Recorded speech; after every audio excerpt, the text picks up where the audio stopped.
So hello and welcome back to my channel the education hub. तो आज हम देखेंगे कि ग्रोथ और डेवलपमेंट यानी वृद्धि और विकास में क्या अंतर है, ठीक है। और हम कोशिश करेंगे कि हम 1 या 2 मिनट्स में इस टॉपिक को पूरी तरीके से समझ लें और आप लोगों को कोई भी प्रॉब्लम ना हो। इसमें मैं आपको हिंदी और इंग्लिश दोनों मीडियम में समझाऊंगी।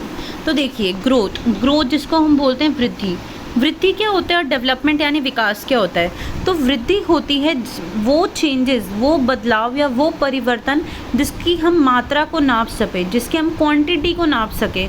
जैसे कि हाइट, एग्जांपल अगर मैं बोलूँ कि हाइट हमारी ग्रोथ का पार्ट है जिसको आप मेजर कर सकते हो, नाप सकते हो, ठीक है। और वो चेंज होती है, चेंजेस जो आए और जिनको हम नाप सकें वो होती है हमारी ग्रोथ।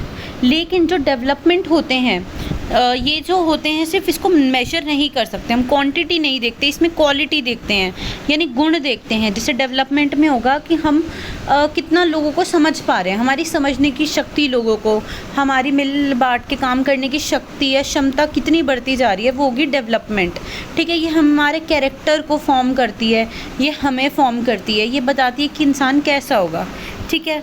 सेकेंड नंबर पे अगर मैं ग्रोथ की बात करूँ, वृद्धि की, तो ये फिजिकल चेंजेस दिखते हैं, शारीरिक परिवर्तन इसमें दिखाई देते हैं।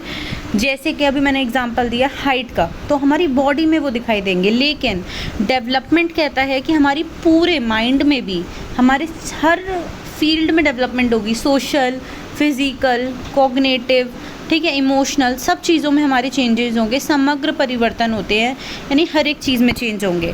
थर्ड है पार्ट ऑफ डेवलपमेंट, यानी कि देखो, अगर ये ग्रोथ का सर्कल है, मतलब मैं मानूँ कि ये ग्रोथ का सर्कल है पूरा, ये हमारी ग्रोथ है, तो इसका एक पार्ट है हमारा डेवलपमेंट का सर्कल है, तो इसका एक पार्ट है हमारा ग्रोथ। यानी डेवलपमेंट एक बहुत बड़ी चीज़ है, डेवलपमेंट एक पूरी बहुत बड़ी चीज़ है और उसका एक छोटा सा हिस्सा जो है वो हमारा होता है ग्रोथ, ठीक है। विकास का एक हिस्सा है वृद्धि, ठीक है। अब नेक्स्ट अगर हम देखें तो इट स्टॉप्स विद मैच्योरिटी, यानी परिपक्वता के साथ रुकता है। यानी कि एक टाइम ऐसा आता है कि हमारी ग्रोथ रुकती है। जैसे हाइट में जो चेंजेस होते हैं वो बस एक टाइम पीरियड के लिए होते हैं। जैसे एक बच्चा हुआ, एक न्यू बॉर्न बेबी है, उसकी हाइट अलग होगी और एक 15-16 ईयर की लड़की की हाइट अलग होगी।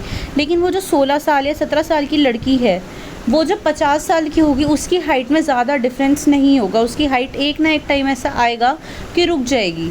ऐसे ही बॉयज़ की एज थोड़े ज़्यादा टाइम तक बढ़ती है, 20, 21, 22 साल तक, ठीक है। लेकिन एक समय ऐसा आता है कि कोई भी हो उनकी हाइट रुकेगी। अब ऐसा नहीं है कि 35 साल का लड़का है और जब वो 50 का हो जाएगा तो उसकी हाइट बढ़ेगी, नहीं, ऐसा नहीं होता। यानी ये परिपक्वता के साथ रुकती है। लेकिन डेवलपमेंट हमारे मरने के साथ ही ख़त्म होती है, यानी ये जीवन भर चलती है। ग्रोथ जो होती है वो हमें दिखती है और उसे हम मेजर भी कर सकते हैं, नाप सकते हैं, यानी ये देखने योग्य होती है और मापने के योग्य भी होती है। लेकिन जो डेवलपमेंट होती है, ज़रूरी नहीं है कि हमें डेवलपमेंट दिखे। अगर आपके सामने एक इंसान खड़ा है तो आप कैसे बता सकते हो कि वो लोगों के साथ कैसा बिहेवियर करता है, उसका माइंड कितना अच्छा है, उसको कोई प्रॉब्लम तो है कि नहीं, ये आप नहीं बता सकते। पूरी तरीके से ऑब्ज़र्व नहीं कर सकते, कुछ एक्सपेक्ट उसके ऑब्ज़र्व कर सकते हो और पूरी तरह से उसे मेजर नहीं कर सकते। तो ये डिफरेंस है ग्रोथ और डेवलपमेंट का। जैसे हमारी हाइट ग्रो होती है और वो एक टाइम पे बाद आके रुक जाती है तो हम उसे बोलेंगे कि ग्रोथ है। और डेवलपमेंट जो होता है वो हमारे मरने तक हमारे साथ चलती है। फ्रॉम, एक लाइन भी है, फ्रॉम वॉर्म टू टॉम्ब, यानी जब एक बच्चा पेट में होता है वहाँ से शुरू होती है डेवलपमेंट और ख़त्म होती है जब वो मरता है, मृत्यु तक पहुँचता है, तब तक वो चलेगी। होप है आपको वीडियो समझ आई होगी। अगर आपके कोई भी डाउट्स होते हैं तो कमेंट सेक्शन में पूछ सकते हैं, या टेलीग्राम का लिंक मैंने मेंशन किया है, वहाँ पे भी जाके आप लोग पूछ सकते हैं। And if you like watching the education of videos, to do subscribe to my channel. Thanks for watching.